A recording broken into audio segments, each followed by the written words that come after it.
muito importante. Olha, 8 horas está na hora, não vamos aguardar mais, porque depois não temos tempo para terminar. Paz do Senhor àqueles que estão, acredito que muitos ainda vão entrar, e vamos hoje falar sobre esse capítulo tão importante da Palavra de Deus, Romanos capítulo 8. Vamos orar, vamos agradecer a Deus e vamos colocar esse momento nas suas mãos. Senhor meu Deus e meu Pai, obrigado, obrigado, obrigado, Senhor, por podermos estar aqui juntos como igreja para aprendermos mais da tua palavra. Senhor, cada verso, a cada capítulo temos aprendido, crescido espiritualmente, e que o Senhor possa estar nos instruindo a cada dia para que a gente possa glorificar o teu santo nome aqui nesta terra. Em nome de Jesus, muito obrigado por tudo. Amém.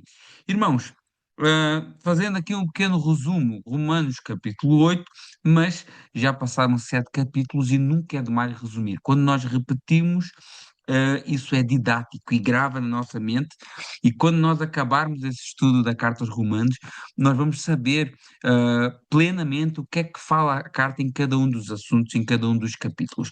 Então, nós começamos no capítulo 1, do capítulo 1 ao 13, o assunto é: todos são culpados diante de Deus, os pagãos, os moralistas religiosos, e a conclusão é só uma: não há um justo nenhum sequer. A lei revela o pecado e não há cura, não há solução no homem para ele mesmo. Romanos capítulo 3, verso 5, Romanos capítulo 3 até o capítulo 5, traz essa grande notícia. Olha, o homem não consegue se salvar, mas Cristo, e pela fé nele, podemos ser salvos. A justificação pela fé em Cristo Jesus. Do 1 ao 3 aponta-se o problema, o culpado, o pecado que domina toda a humanidade. Capítulo 3 ao 5 aponta-se a solução, a justificação pela fé em Cristo Jesus.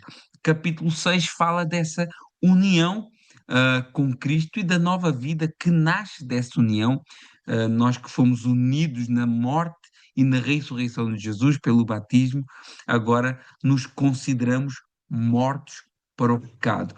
No capítulo 7 vem aqui um dilema de Paulo, que ele mesmo enfrentava, essa dúvida, né? A lei é boa, mas a lei me mostra como que eu sou pecador, e eu vivo nessa tensão.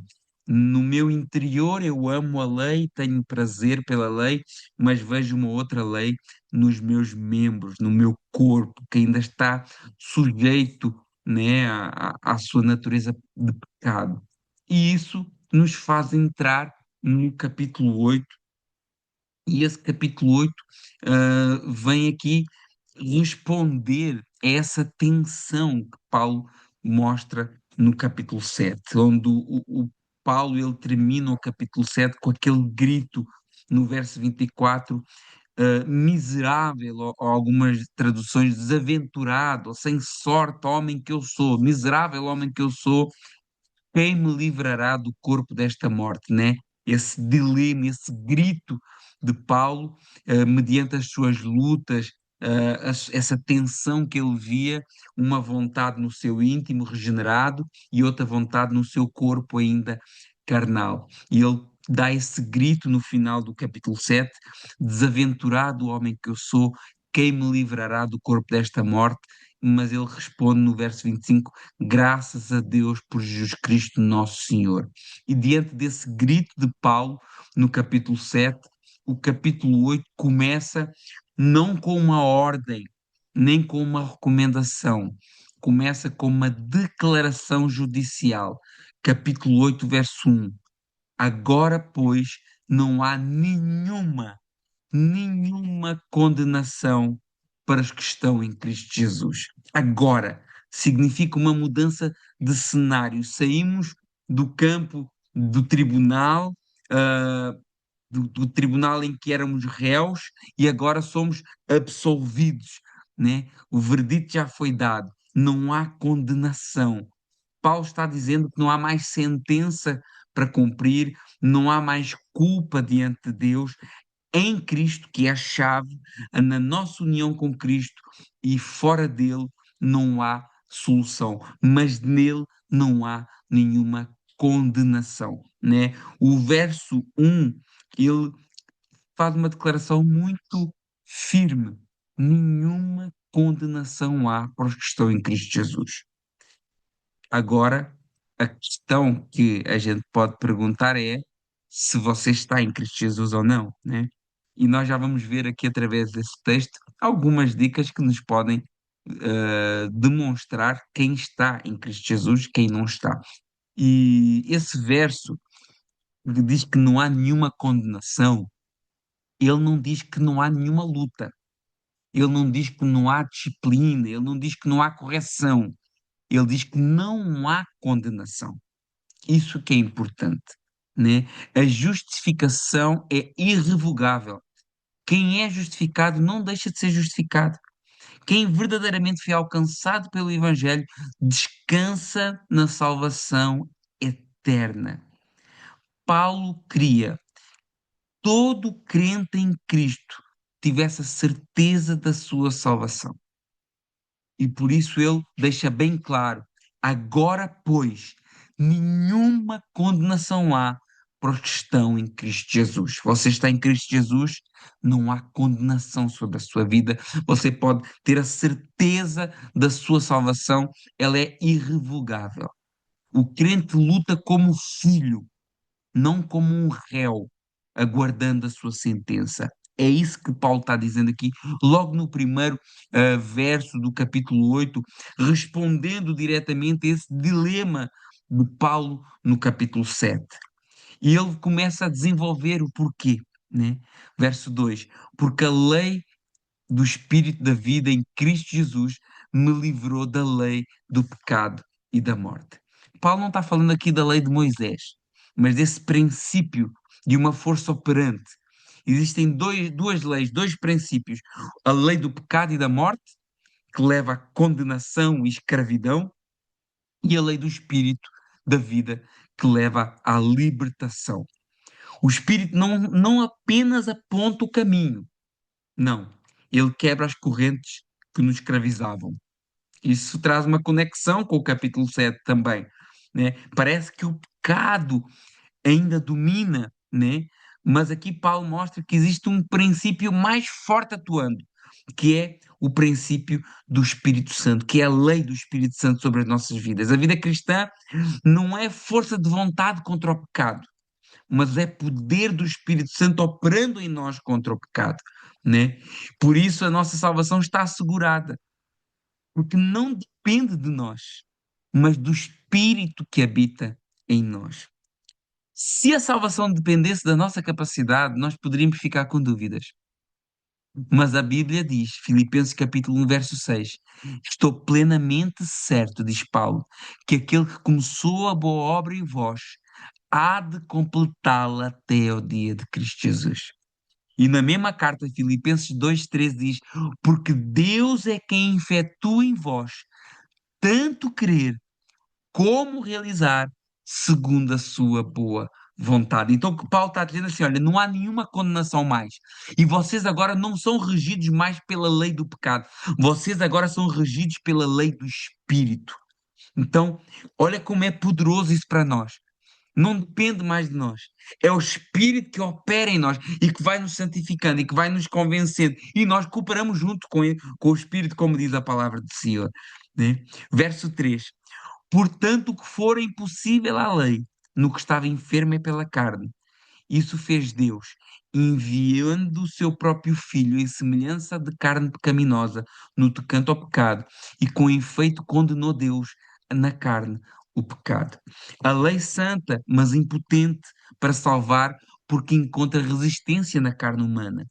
E Deus resolve o problema não ajustando a lei para ser mais fácil para nós, mas enviando o seu filho, né? À semelhança da carne do pecado. O que é que a palavra está dizendo aqui?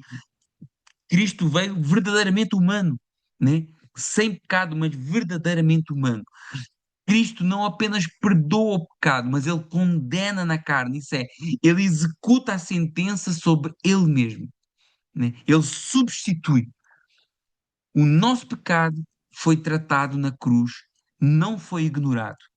Deus é justo em nos salvar, porque o nosso pecado foi pago, ele não ficou sem castigo. Porém, esse castigo foi aplicado em Jesus no nosso lugar. Então, isso foi a grande obra do Senhor sobre as nossas vidas. No verso 4 diz: a fim de que o preceito da lei se cumprisse em nós, que não andamos segundo a carne, mas segundo o Espírito. O objetivo da obra de Cristo não é apenas nos livrar da culpa, mas produzir em nós uma vida transformada. A justiça da lei se cumpre em nós, não por nós, mas em nós. A lei que governa o nosso homem interior, mas que por vezes é quebrada pelo nosso corpo mortal. Assim como Paulo falava lá no verso 7, porque no tocante ao homem interior eu tenho prazer na lei de Deus, mas eu vejo nos meus membros uma outra lei, que guerreando contra a lei da minha mente. Então, em nós, no nosso homem interior regenerado, nós temos prazer na lei de Deus, nós cumprimos a lei de Deus, mas no nosso homem exterior, nós por vezes quebramos essa lei. O nosso homem interior andamos em conformidade com a lei, mas vemos uma outra luta nos nossos membros, né? Como o Paulo falou lá no Romanos capítulo 7, né? E como é que eu demonstro isso? Que o meu homem interior, ele tem prazer na lei de Deus. Porque eu ando segundo o Espírito. E isso não é andar segundo o Espírito, não é um andar, não é ser perfeito, mas eu ando numa direção. É na direção da vontade de Deus. É seguindo a minha vida, buscando as coisas de Deus. Ainda que às vezes eu falhe, ainda que às vezes eu caia, ainda que às vezes eu peque, mas eu persevero em buscar as coisas do Senhor. Eu persevero em orar, eu persevero em ler a Bíblia, eu persevero em estar em comunhão com os irmãos, em estar na igreja, né? E eu tenho uma direção, eu tenho um caminho. Isso é andar no Espírito. Não é um andar de perfeição, mas é um andar com direção e com perseverança nessa direção, né? Isso demonstra o que é andar no Espírito, né? Faz uma conexão com Romanos capítulo 6, essa nova identidade que gera um novo comportamento. Santificação, que é fruto da justificação que eu fui alvo. Obediência não compra salvação, mas ela revela a salvação. Quando eu busco em obedecer a Deus, quando eu busco em fazer a sua vontade, isso revela que em mim existe algo que me impulsiona a isso. Ainda que nem sempre eu consiga cumprir tudo, ainda que nem sempre eu consiga uh, estar sempre íntegro, mas eu sempre persevero em tentar, sempre persevero em ir atrás daquilo que a palavra do Senhor manda para a minha vida. O nosso compromisso com a santificação é a prova de que o nosso homem interior é guiado pelo Espírito e tem prazer na lei de Deus, ainda que por vezes lhe falhem a obedecer. Olha o que é que diz no verso 5: porque os que se inclinam para a carne cogitam as coisas da carne, mas os que se inclinam para o Espírito, das coisas do Espírito. Paulo está falando aqui de duas mentalidades, dois centros de gravidade da alma, duas coisas que puxam a alma, né? E onde a sua mente repousa, revela quem governa a sua vida, a nossa vida. Se nos prazeres carnais, se nas coisas espirituais. Onde está o nosso pensamento? Onde está o nosso prazer? Irmãos, salvação é um departamento de Deus. Deus é quem sabe quem é salvo, quem não é salvo. Mas a salvação se revela através daquilo que nós buscamos também. E nós devemos considerar o que é que tem sido o meu prazer. Será que eu tenho prazer nas coisas de Deus? Será que eu tenho prazer em conhecer a palavra de Deus? Será que eu tenho prazer em orar? Será que eu tenho prazer em estar na presença, louvando a Deus? Será que eu tenho prazer em estar com os irmãos na comunhão da igreja? Será que eu tenho prazer nisso? Ou o meu prazer está noutras coisas? O meu prazer está, às vezes, não só, às vezes não são nem pecados declarados, mas são coisas que não nos edificam em nada. Eu não vou dizer que assistir uma série na Netflix é um pecado, não vou dizer isso, mas às vezes é uma coisa que não nos contribui em nada para a nossa vida, para o nosso homem interior, mas pode, se não tivermos cuidado, pode alimentar a minha carne. Então, onde é que está o meu prazer? Porque aí vai demonstrar onde é que está a minha mente. Se eu estou a querer alimentar o meu espírito ou se eu estou vivendo segundo a carne. Porque nós não somos mais devedores da carne. É o que ele diz no verso 6. Porque o penhor da carne dá para a morte, mas o do espírito para a vida. Paulo mostra os resultados inevitáveis de cada uma das mentalidades. Mente da carne, morte espiritual contínua, né? Inclusive a nossa carne caminha para essa morte. O nosso corpo caminha para essa morte, né? E se eu vou alimentando mais a minha carne, eu vou morrendo, não só fisicamente, mas também espiritualmente. Ou a mente do espírito que produz vida, conciliação, descanso em Deus, né? É o que diz assim, mas a do espírito para vida e paz, né? Paz que não é ausência de problemas, não sejamos ingênuos.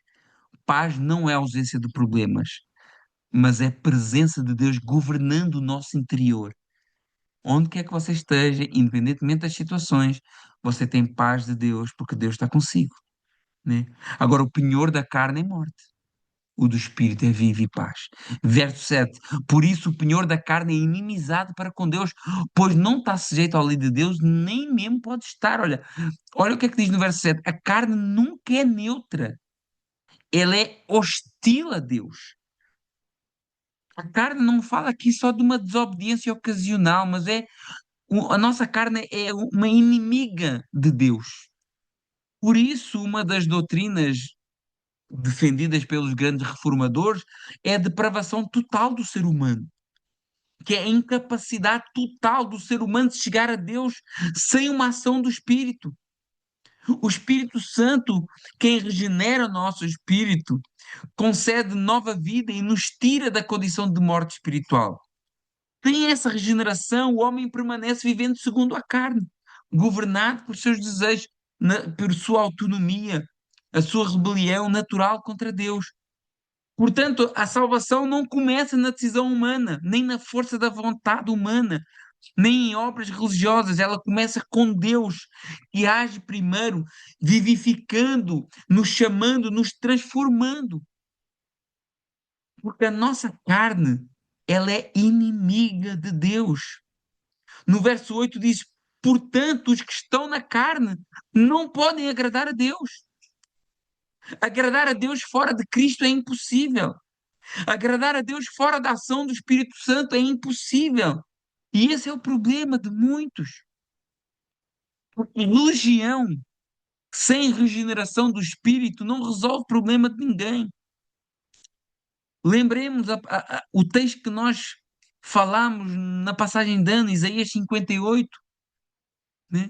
Pessoas que cumpriam atos religiosos, que oravam, que jejuavam, que iam para a igreja, que praticavam as práticas da lei, mas era uma coisa para eles mesmos, para a sua própria carne. Olha, vocês buscam os seus próprios interesses, vocês buscam satisfazer os vossos próprios desejos.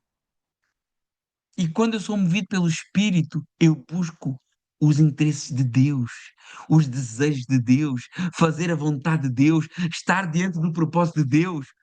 Agora, quando eu sou movido pela minha carne, eu busco os meus próprios desejos, os meus próprios planos, os meus próprios objetivos, e eu coloco as coisas de Deus de lado.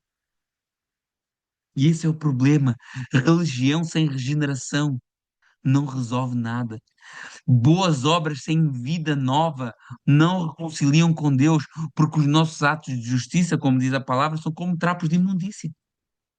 Verso 9: vós, porém, não estáis na carne, mas no Espírito. Se, olha o se de Paulo aqui, se de facto o Espírito de Deus habita em vós.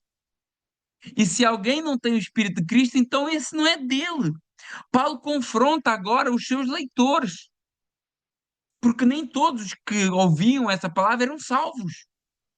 Às vezes eram pessoas que estavam ali na igreja, às vezes eram pessoas que estavam ali conhecendo ainda a palavra.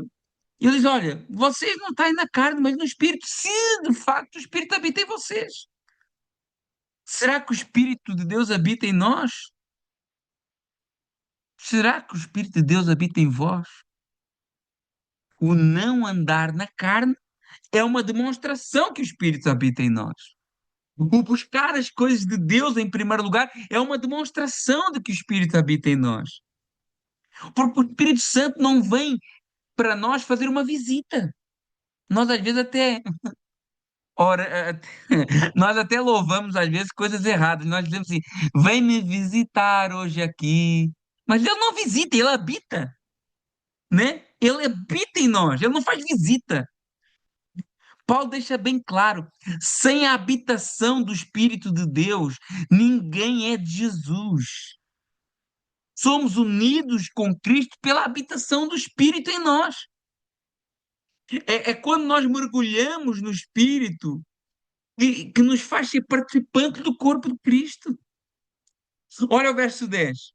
Se, porém, Cristo está em vós, o corpo, na verdade, está morto por causa do pecado, mas o espírito é vida por causa da justiça. O corpo que nós temos ainda sofre efeitos da queda, mas o espírito está vivo em nós por causa da justiça de Cristo. Já vivemos uma nova vida, mas ainda aguardamos essa redenção plena. Verso 11.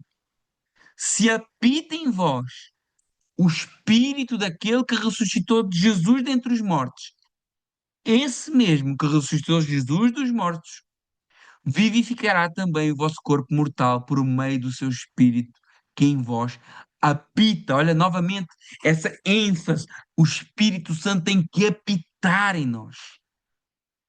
Nós temos que viver essa habitação do Espírito em nós, governando todo o nosso ser. E outra vez o se, no verso 11. Se Paulo coloca outra vez essa condicional aos seus leitores para que eles possam avaliar a sua conduta diante das realidades que ele está falando aqui.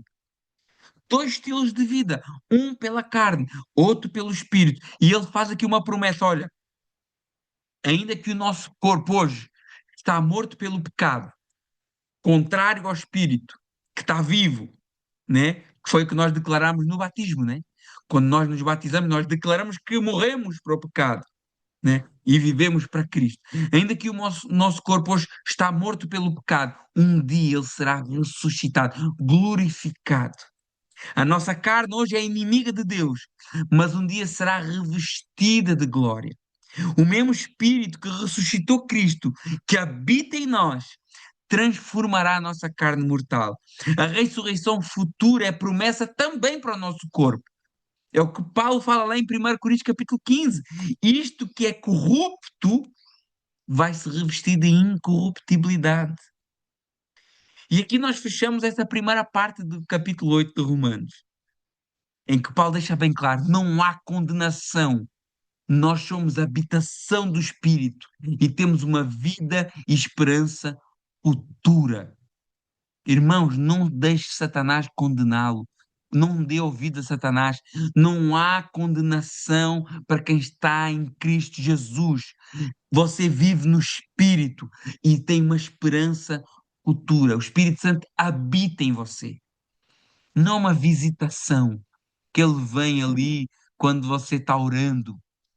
Ai, eu orei e senti o Espírito Santo vindo sobre a minha vida. Não, ele está na sua vida, ele habita em você. Irmãos, isso é tão importante porque isso muda às vezes até a nossa maneira de pecar. Porque às vezes você peca ou nós pecamos porque esquecemos que o Espírito Santo está ali conosco. Então não pensa assim: ai, ninguém está vendo. Não. Se isso te motiva para não pecar também, pensa que o Espírito Santo está aqui contigo, está, habita em ti. Ele não sai, aí, olha, eu dei uma mentirinha aqui, agora ele saiu, foi embora, e eu tenho que pedir perdão para ele voltar. Irmãos, isso aí não é teologicamente correto, é uma heresia.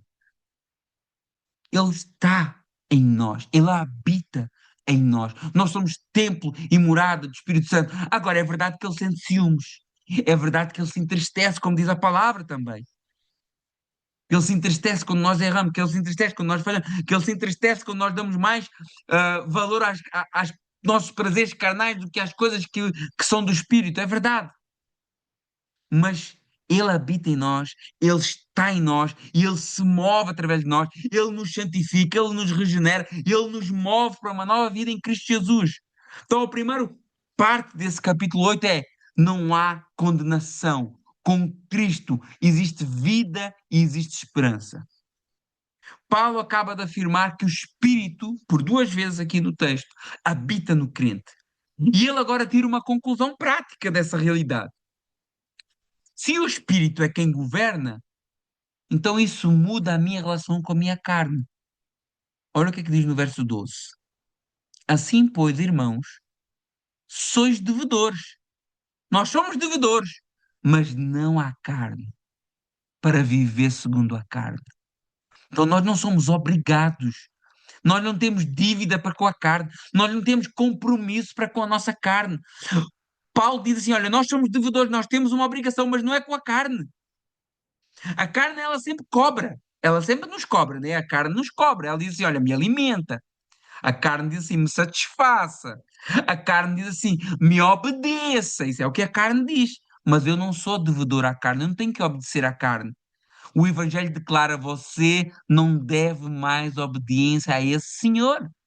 Isso faz uma conexão lá com Romanos capítulo 6, né? Quando Paulo fala de mudança de senhorio, do pecado para Deus. E aqui ele reforça: você não deve mais lealdade à sua velha natureza. Não deve. Você não é mais devedor da carne. Você não é obrigado a obedecer à carne. A ênfase aqui está na libertação do domínio do pecado. Não é a ausência de tentação, mas é ausência de domínio. Ele não me domina mais. Quando a carne exige o direito, o crente pode responder: eu não devo nada. O meu Senhor agora é Cristo. O meu Senhor agora não é mais a minha carne, os meus prazeres. Não, não, não. Isso não me domina mais. Eu fui liberto disso. Por isso que o crente é livre para viver para Cristo e não continuar vivendo para o pecado e para a carne. Então, olha o que é que Paulo está, nesse segundo bloco desse capítulo 8, ele está dizendo: olha, vocês não devem nada para a carne. A carne não pode exigir nada de vocês. Verso 13: porque se viver segundo a carne, caminhais para a morte. Mais uma vez, Paulo avisando. Mas se pelo Espírito mortificar os feitos do corpo, certamente vivereis. Paulo coloca, mais uma vez, duas estradas com destinos diferentes, né? Porque essa carta aqui, ela foi dirigida a uma igreja que tem tudo. Tem pessoas salvas, tem pessoas que não são salvas. E ele diz aqui, olha, existem dois destinos, e na igreja tem pessoas que percorrem esses dois destinos. Um segundo a carne para morrer, né? Né? Se viver segundo a carne, morrereis. Não é se viver segundo a carne, pode ser que morrereis. Não, é morrereis. É uma consequência inevitável. Vida controlada pela carne leva à morte, morte espiritual, condenação eterna. Mas se pelo Espírito mortificar os feitos do corpo, vivereis. Mortificar é uma linguagem de execução, é matar, sufocar, cortar o sofrimento. Detalhe aqui, não é pelo esforço humano, se pelo Espírito mortificar os feitos do corpo. Não é pelo esforço humano, é pelo Espírito de Deus que nos capacita a mortificar os, os feitos do corpo, né? Santificação é um combate real, mas precisa de uma dependência total do Espírito.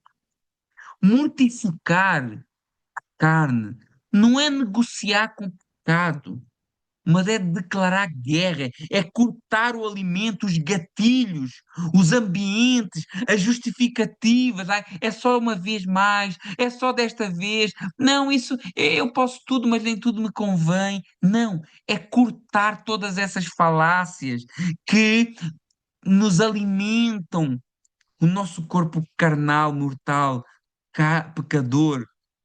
Irmãos, quando uma cidade antigamente, né, antes de ser conquistada, ela era cercada. O exército inimigo, antes de conquistar uma cidade, cercava. Às vezes a cidade era fortificada, tinha muralhas muito altas, então o exército às vezes não conseguia entrar na cidade. Qual que era a estratégia? Cercar a cidade para que não entrasse, para que a cidade esgotasse todo o seu recurso e ficasse sem alimento, sem condições, né? Sem mantimento, até que a cidade se entregava, ela se declarava vencida, né? Então, o crente é como faz isso, né? Ele deixa a carne sem mantimento. Ele não deixa a carne ser suprida. Claro que eu não estou a falar das coisas essenciais, da comida, do beber, da água, né? Mas daquelas coisas que são gatilhos para o pecado, né? Crente não alimenta a carne. O crente não coloca combustível para o pecado. Por exemplo, se eu tenho um problema com fofoca, eu devo fugir de ambientes onde há fofoca. Se eu tenho problema com lascívia, pornografia, eu devo evitar ver coisas que vão me induzir a esse pecado. Então, eu não posso dar combustível para a minha carne, para o meu corpo, né? É isso que eu estou dizendo. Eu tenho que cercar essa cidade, trazendo essa analogia da cidade, para que ela fique sufocada, sufocada com as coisas de Deus, sufocar o meu corpo com palavra, sufocar o meu corpo com oração, sufocar o meu corpo com a comunhão dos santos, sufocar o meu corpo com jejum também. Então, nós devemos cercar o crente, ele cerca a sua natureza carnal e a mata a cada dia, se alimentando das coisas espirituais. É isso que Paulo está falando aqui. Ele está dizendo: vocês não devem nada à carne mais, vocês não devem nada à carne, vocês agora devem caminhar pelo Espírito e mortificar a carne. Verso 14: pois todos os que são guiados pelo Espírito de Deus são filhos de Deus.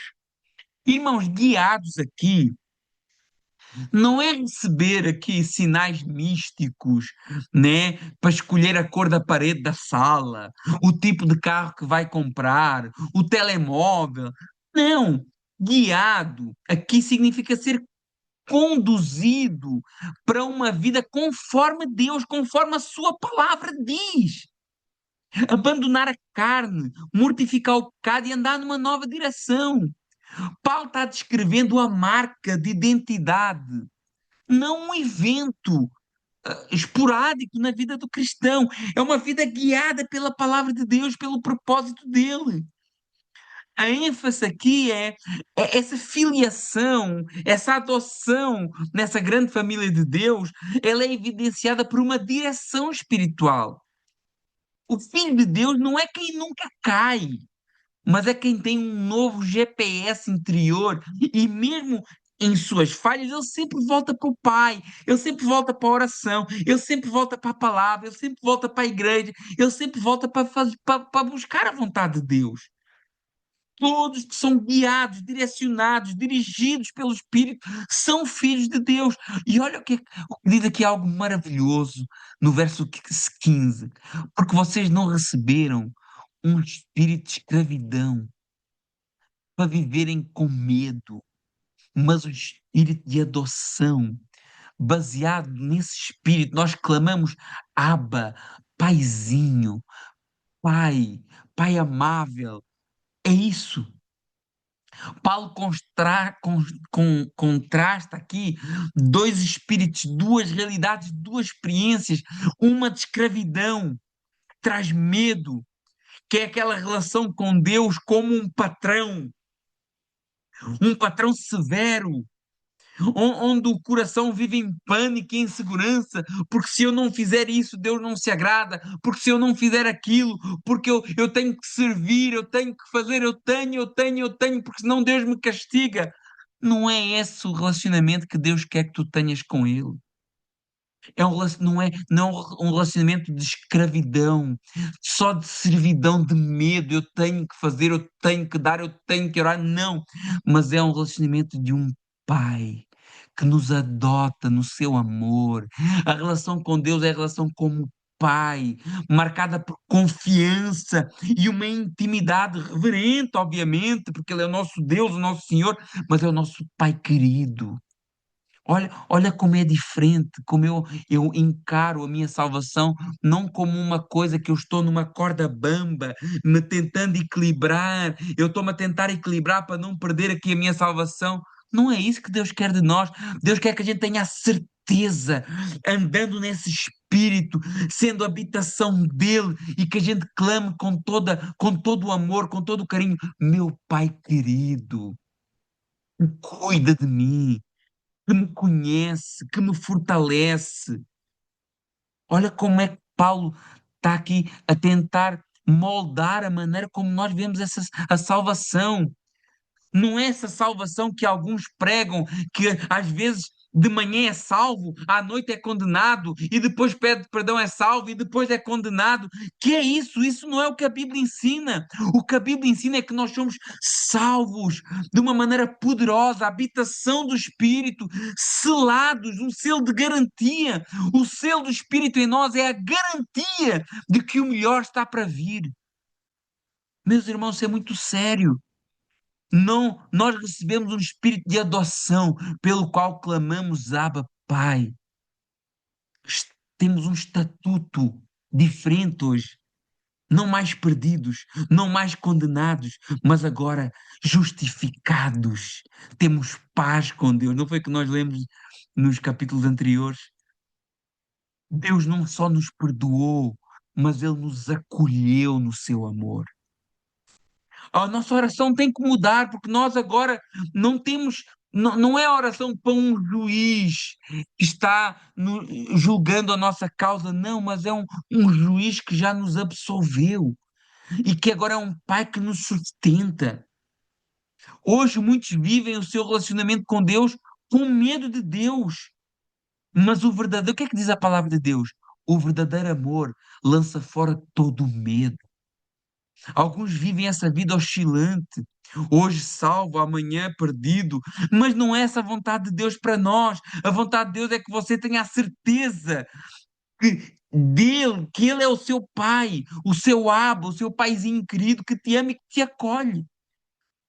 E a prova disso é que você vive segundo o Espírito. Olha o verso 16. Porque o próprio Espírito testifica no nosso espírito de que somos filhos de Deus. Paulo fala aqui de uma confirmação interior. O Espírito Santo dá testemunho junto com a nossa consciência regenerada. E isso não é entendido como um momento, um sentimento momentâneo, não. Porque o testemunho do Espírito em nós vem acompanhado por amor por Cristo, sede pela Sua palavra, arrependimento real, desejo de santidade, perseverança, frutos do Espírito. Não é uma emoção só, é uma evidência viva que opera através da nossa vida. A segurança da salvação com base em Deus e confirmada pela obra interna do Espírito Santo. E quando a acusação vier bater, você não é de Deus. O Espírito Santo aponta para Cristo e para a obra que Ele já está fazendo em você. Paulo não nos chama só de filhos, mas ele vai até mais longe. Ele diz no verso 17: Olha, se somos filhos, somos também herdeiros, herdeiros de Deus, co-herdeiros com Cristo, se é que com Ele sofremos, também com Ele seremos glorificados. Essa filiação, ela não vem de mãos vazias. ela traz uma herança maravilhosa. O crente não é visitante na casa da família, ele é herdeiro, ele é participante da família, das bênçãos da família, herdeiros de Deus, co-herdeiros de Deus, her- co-herdeiros de Cristo. Olha, a herança, primeiramente, é Deus, né? O nosso bem supremo, né? E tudo aquilo que Cristo conquistou para o seu povo. Perdão, graça, vitória contra o mal, vida eterna, reino, glória, bênçãos espirituais, tudo isso é herdado por nós. Se é certo, olha o se. Isso é Paulo chamando os seus leitores a uma análise, né? Se somos filhos, né?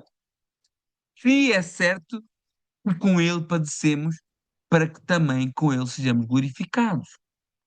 Paulo, ele faz aqui uma coisa que é dura, né? Paulo, ele amarra o sofrimento à identidade cristã, não como uma punição condenatória. Ele já eliminou isso, não tem condenação mais para nós, mas como participação na história de Cristo. Cruz antes da coroa.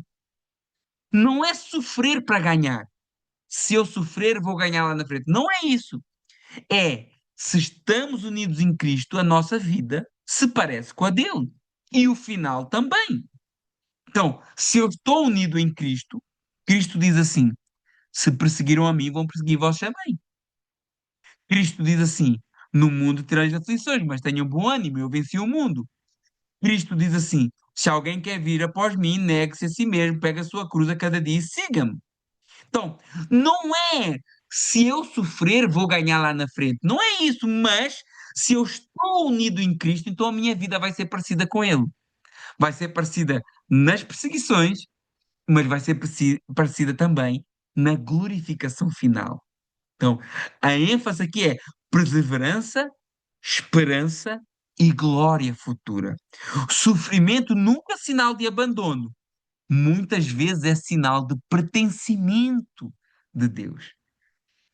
Então, nós vemos agora nesse segundo bloco aqui do capítulo 8, do verso 12 ao 17 que nós lemos, né? Mortificação da carne, identificação em Cristo e herança da esperança. E agora nós abrimos para um panorama cósmico, né? Do sofrimento à esperança, criação gemendo, nós gemendo, o Espírito Santo gemendo. Olha o que é que diz aqui no verso 18. Porque eu tenho para mim que os sofrimentos do tempo presente não podem ser comparados com a glória que vai ser revelada em nós. Então, Paulo tinha acabado de dizer que sofrer com Cristo faz parte do caminho, né? Agora ele impede o leitor, o crente, de concluir, então tudo é sofrimento? Não, não é tudo sofrimento. Olha o que é que ele diz.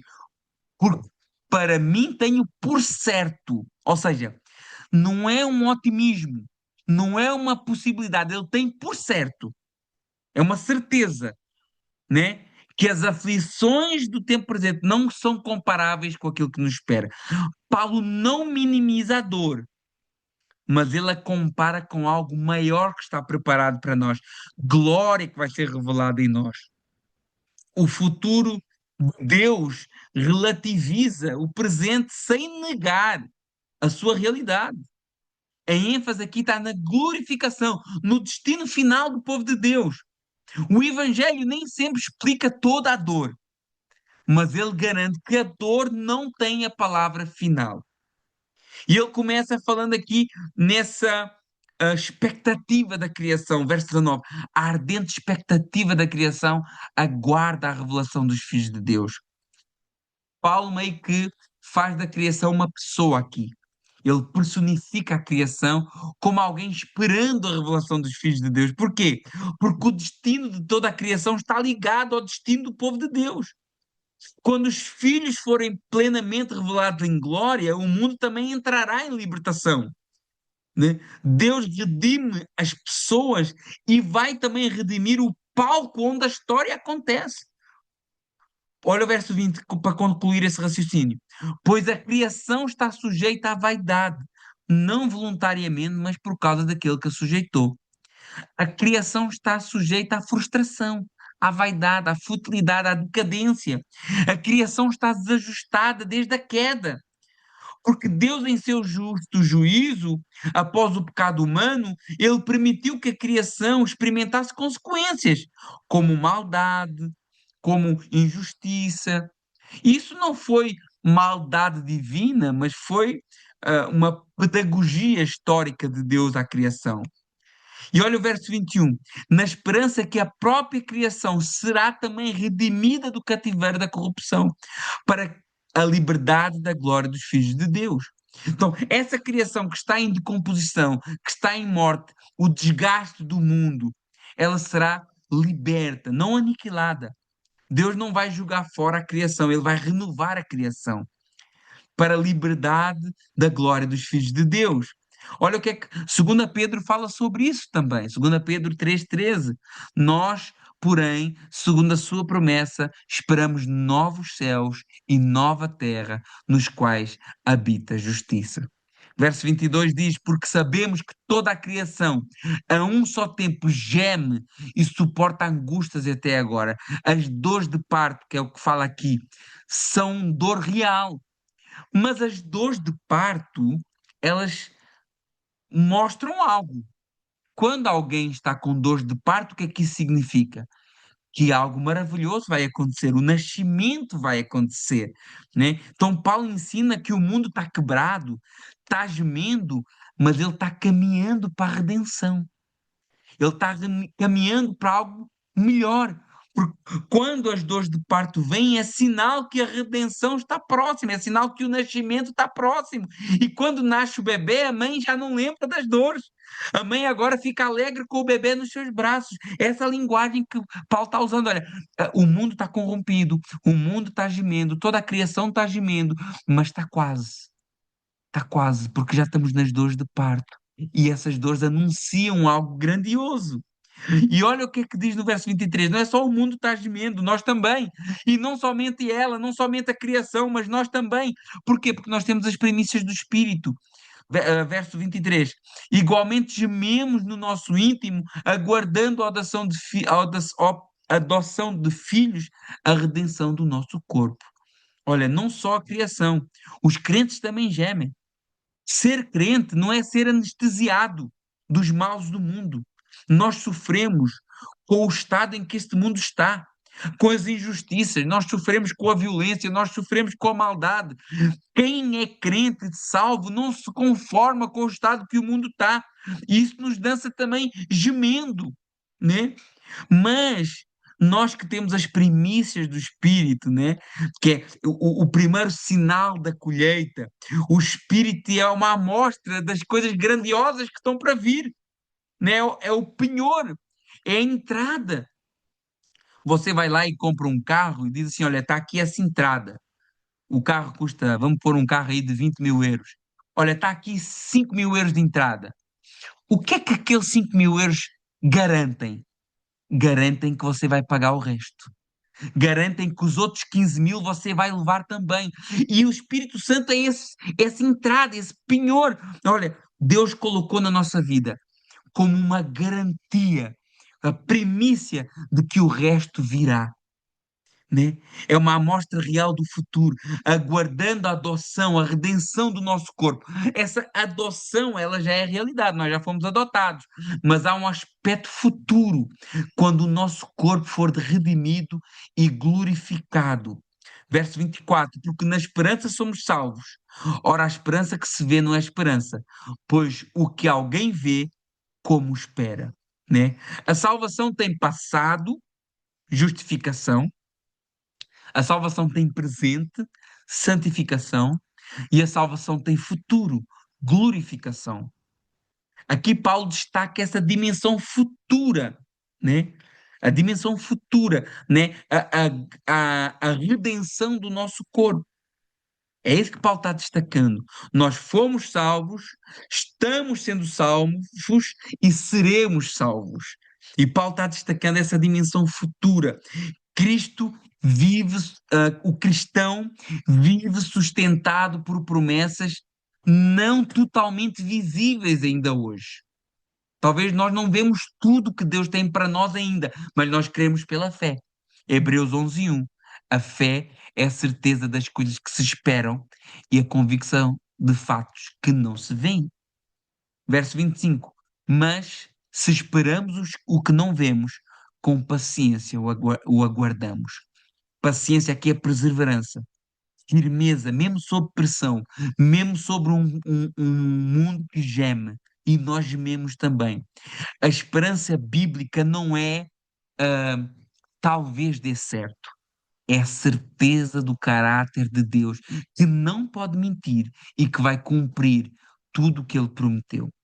A esperança cristã não é fuga da realidade, é combustível para atravessá-la sem quebrar.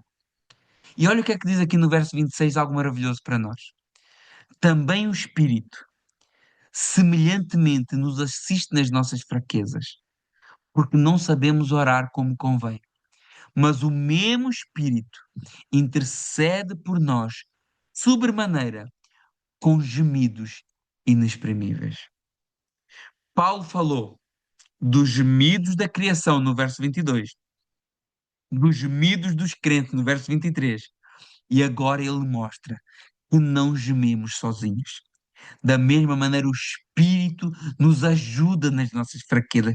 Esse ajudar aqui significa estar junto, carregar o peso. O Espírito está conosco, nos ajudando, nos fortalecendo, né? A fraqueza não é uma exceção na vida cristã, faz parte da condição humana, ainda não glorificada. Então, às vezes, nós temos fraquezas, às vezes, nós temos momentos de altos e baixos, ok, mas em tudo isso, o Espírito Santo está lá, está junto, nos ajudando nas nossas fraquezas. E olha o que é que diz, porque não sabemos o que pedir como convém, ou seja, isso aqui não é ignorância espiritual, é uma limitação humana. Muitas vezes nós sabemos o que é que dói, mas não sabemos o que pedir, ou pedimos mal, porque pedimos do ponto de vista da nossa fraqueza e das nossas limitações. Mas é aí que o Espírito Santo age, porque ele intercede por nós com gemidos inexprimíveis. Não está aqui a falar de línguas estranhas, nem línguas humanas, nem sons audíveis, mas de intercessão perfeita dentro da vontade de Deus. Quando as palavras faltam, não falta a intercessão do Espírito. Entre o sofrimento presente e a glória futura, o Espírito Santo sustenta o crente através da oração. A oração cristã é sustentada por, não só pelo Espírito Santo, mas por todas as três pessoas da Trindade. Oramos ao Pai em nome do Filho, pelo Espírito. Silêncios, lágrimas e suspiros de aflição também podem ser oração quando entregues a Deus pelo Espírito. Mais que palavras, a oração é estar na presença de Deus e deixar que o Espírito Santo leve e traduza as nossas orações imperfeitas ao nosso Deus que é perfeito. Olha o que é que diz no verso 27. E aquele que sonda os corações sabe qual é a mente do Espírito, porque segundo a vontade de Deus, é Ele que intercede pelos santos. Deus Pai conhece perfeitamente a intercessão do Espírito, porque ambos compartilham a mesma vontade, né? O Espírito, ele nunca ora fora do plano divino. Mesmo quando nós pedimos algo confuso, mesmo quando nós oramos aquela oração que a gente faz, às vezes quase dormindo, o Espírito Santo apresenta diante do Pai o pedido corrigido, traduzido, alinhado com a vontade eterna de Deus. Isso nos dá segurança espiritual. As nossas orações não dependem apenas da nossa clareza, mas da fidelidade do Espírito. Deus não responde, Deus responde não apenas ao que dizemos, mas ao que Ele sabe que precisamos segundo o seu propósito. Né? Às vezes nós não sabemos o que precisamos. Às vezes nós pedimos coisas que não são para agradar a Deus. O Espírito Santo traduz o nosso pedido mal feito diante de Deus. Verso 28. Sabemos que todas as coisas cooperam para o bem daqueles que amam a Deus, daqueles que são chamados segundo o seu propósito. Olha que texto maravilhoso da palavra de Deus. Depois de falar da intercessão perfeita do Espírito, Paulo fala agora da providência perfeita de Deus.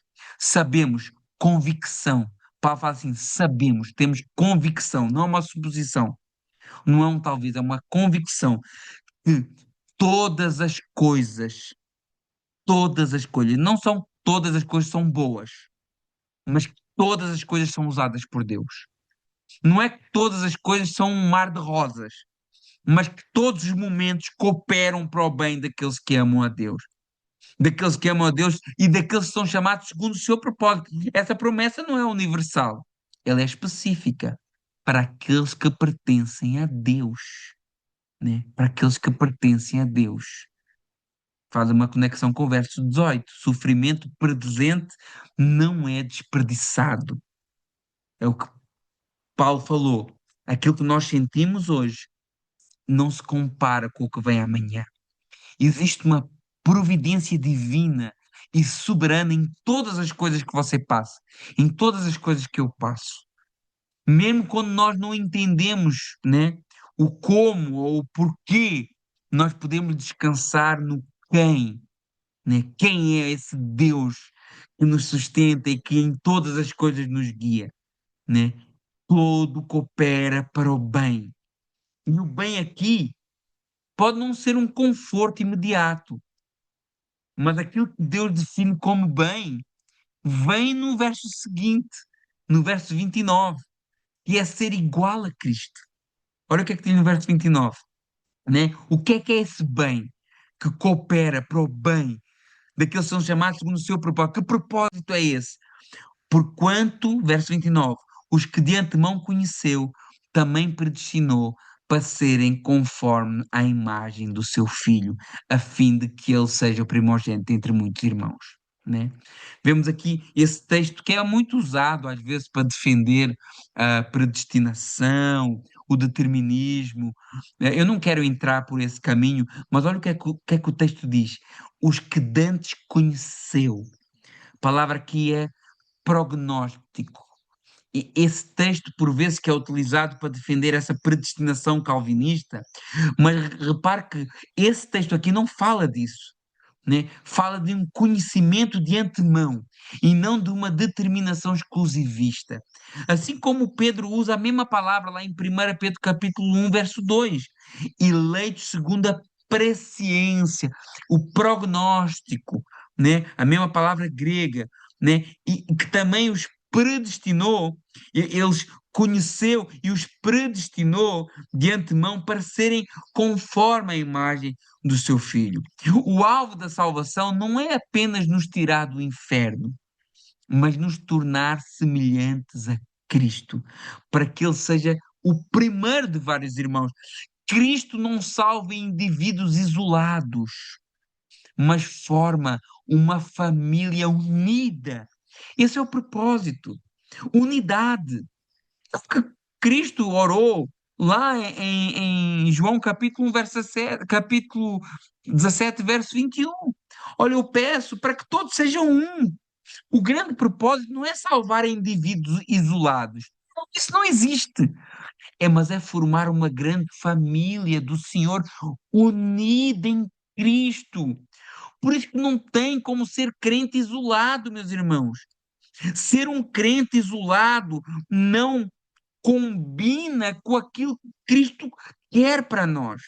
Ser um crente isolado é contra a palavra, é contra aquilo que é o propósito de Deus.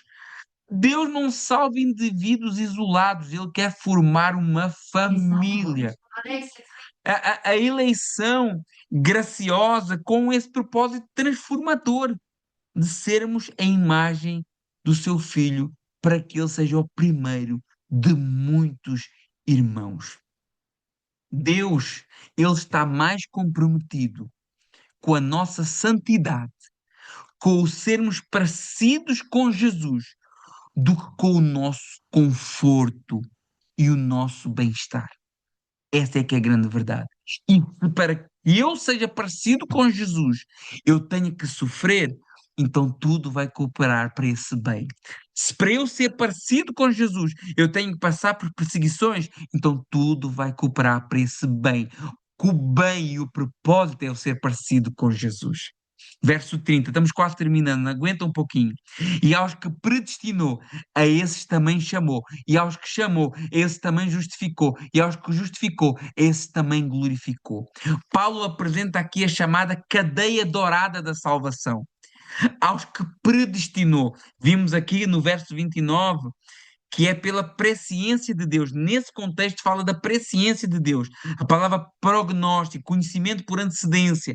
E atenção que eu não estou aqui tentando contrariar a doutrina calvinista como um todo, apenas demonstrando que este texto aqui não dá para defender o determinismo calvinista. Então, ele apresenta essa cadeia, predestinou pelo seu conhecimento de antemão, chamou, justificou e glorificou. E isso Paulo apresenta tudo no passado para mostrar uma certeza absoluta. Porquê? Porque nós ainda não fomos glorificados. Isso ainda não aconteceu, historicamente. Mas é tão certo que Paulo já fala como um ato consumado. Essa segurança eterna, baseada na obra de Deus, do início até o fim. A salvação começa em Deus, é sustentada em Deus e termina em Deus. E é a partir daqui que Paulo não explica mais nada e ele só celebra toda essa teologia da salvação em Cristo, poderosa em Deus, eterna, vira um hino de louvor a Deus a partir do verso 31, que ele diz assim: olha, que diremos, pois, à vista dessas coisas? Depois de tudo o que eu falei, se Deus é por nós, quem será contra nós? Olha, de tudo aquilo que eu disse, da justificação pela fé em Cristo, desse Espírito que age através da minha vida, que me sustenta, que habita em mim, que me guia, fui adotado como filho, tenho o propósito de ser semelhante a Jesus. Depois de tudo isso, se Deus é por nós, quem será contra nós? Paulo não está a dizer que não vamos ter inimigos, mas o que ele está a dizer é assim: quem vai vencer? A pergunta não é quem que se vai opor a nós. Vamos ter muitos opositores, mas quem vencerá? Quem será contra nós? Tem opositores, mas vencedores somente aqueles que estão em Cristo Jesus. E olha o que é que Paulo coloca como garantia eterna: aquele que não poupou o seu filho, antes por todos nós o entregou, porventura não nos dará graciosamente com ele todas as coisas. Paulo apresenta o maior argumento possível, a cruz. Meus irmãos, se Deus não poupou o seu filho, se Deus já deu o maior presente de todos, ele não nos falhará naquilo que está por vir ainda. A graça é irreversível, baseada na obra de Cristo. Cristo é a garantia da nossa salvação. Verso 33, quem intentará acusação contra os eleitos de Deus? É Deus quem justifica. O tribunal é divino e o juiz já declarou justificado. A acusação, os acusadores podem gritar, mas eles não têm mais autoridade legal. Verso 34, quem os condenará? É Cristo quem morreu antes, quem ressuscitou, está à direita de Deus e intercede por nós. Olha, Paulo vai empilhando argumentos para mostrar que a salvação é segura em todos os tempos. É segura no passado porque ele morreu, é segura no presente porque ele intercede e é segura no futuro porque Cristo reina. Quem nos separará do amor de Cristo? Será a tribulação, a angústia, a perseguição, a fome, a nudez, o perigo, a espada? Paulo lista aqui sofrimentos reais, sofrimentos que um salvo pode passar. Mas a pergunta não é se eles virão, mas é se eles podem nos separar do amor de Cristo. E a resposta é clara: não podem separar nós de Cristo. Verso 36, como está escrito, por amor de ti somos entregues à morte todo o dia, fomos considerados como ovelhas para o matadouro. Ele cita aqui o Salmo 44, o sofrimento do povo de Deus não é novidade, a Bíblia nunca prometeu imunidade, mas fidelidade divina no meio da dor. É isso que a Bíblia promete, é isso que Cristo nos promete. Verso 37, em todas as coisas. Porém, somos mais do que vencedores por meio daquele que nos amou. Todas as coisas que? Coisas é que ele está falando. Está falando daquilo que ele disse lá atrás. Tribulação, sou mais do que vencedor. Perseguição, oposição por causa da minha fé, sou mais do que vencedor. Fome, passando necessidade extrema, sou mais do que vencedor. Nudez, falta coisas básicas, estou vulnerável, sou mais do que vencedor. Perigos, guerras, rumores de guerras, sou mais do que vencedores. Espada, violência, até à morte se necessário, sou mais do que vencedor. Por quem? Porque eu sou bom? Porque eu tenho mérito? Porque eu fiz o que é certo? Não, porque Cristo me amou. O amor de Cristo é a fonte da nossa vitória. A vitória cristã não é ausência de feridas, mas perseverança fiel, olhando para o amor de Cristo por nós. E Paulo fecha com uma confissão pessoal, verso 38 e 39, para terminarmos. E ele diz assim: estou certo. Irmãos, esteja certo. Irmãos, o espírito que estava sobre Paulo, o espírito que habitava em Paulo, ele habita em nós também. Por isso, como Paulo, você pode dizer, eu posso dizer, estamos certos que nem a morte, e nem a vida, e nem os anjos, e nem principados, e nem coisas do presente, e nem do porvir, e nem poderes, e nem altura, e nem profundidade, e nem qualquer outra criatura pode nos separar do amor de Deus que está em Cristo Jesus, nosso Senhor. Vida e morte, presente e futuro, poderes espirituais, alturas e profundezas. Não existe nada no universo criado que pode romper o vínculo estabelecido por Deus em Cristo Jesus. A nossa perseverança como santos está fundada no amor imutável de Deus. A segurança do crente não está na força da sua fé, mas está na firmeza do amor de Deus por nós. Aleluia. Romanos capítulo 8 começa com nenhuma condenação e termina com nenhuma separação. E você, como cristão, que é guiado pelo Espírito, que é a habitação do Espírito, tem que ter a certeza da sua salvação. E Cristo diz assim: olha, aqueles que o Pai trouxer a mim, de maneira nenhuma os mandarei fora. As ovelhas ninguém pode arrebatar da minha mão. Confie na sua salvação, não de uma maneira orgulhosa. Isso não é para você ficar orgulhoso, isso não é para eu ficar glorioso, orgulhoso, né? Porque a Bíblia diz, olha, salvos pela graça mediante a fé, isso não vem por obras para que ninguém se glorie, mas para você ter descanso no Deus que é o seu Pai, o seu Abba, o seu paizinho. E isso não vai gerar em ti uma passividade. Ai, se eu sou salvo mesmo, então vou viver de qualquer maneira. Não. Isso vai gerar em ti uma esperança obediente a Deus, perseverante em Deus. Porquê? Por causa da tua força? Não. Por causa do Espírito que habita em ti. Amém? Meus irmãos, Deus abençoe. Glória a Deus. E que a gente possa entender essa maravilhosa salvação que o Senhor nos deu, essa salvação eterna, essa salvação poderosa, não é essa salvaçãozinha frouxa, fraquinha que é pregada por aí. Eu não creio nessa salvação fraquinha que é pregada por aí.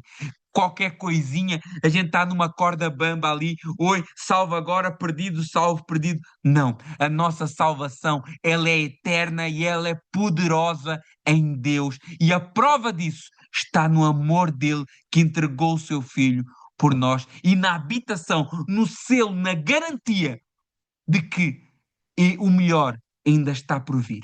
Meus irmãos, Deus abençoe. Peço desculpa que passámos 9 minutos. Queria. Vamos já terminar, já está tarde, mas se houver alguma dúvida em relação a isso, deixem os comentários lá no grupo do estudo bíblico e que a gente possa ter a certeza absoluta e não deixar nunca o inimigo nos acusar, porque, como diz o texto que nós lemos, nenhuma condenação há para aqueles que estão em Cristo Jesus. Não é perfeito, não é isso que quer dizer, mas caminha a passos juntamente com o Espírito Santo para essa perfeição.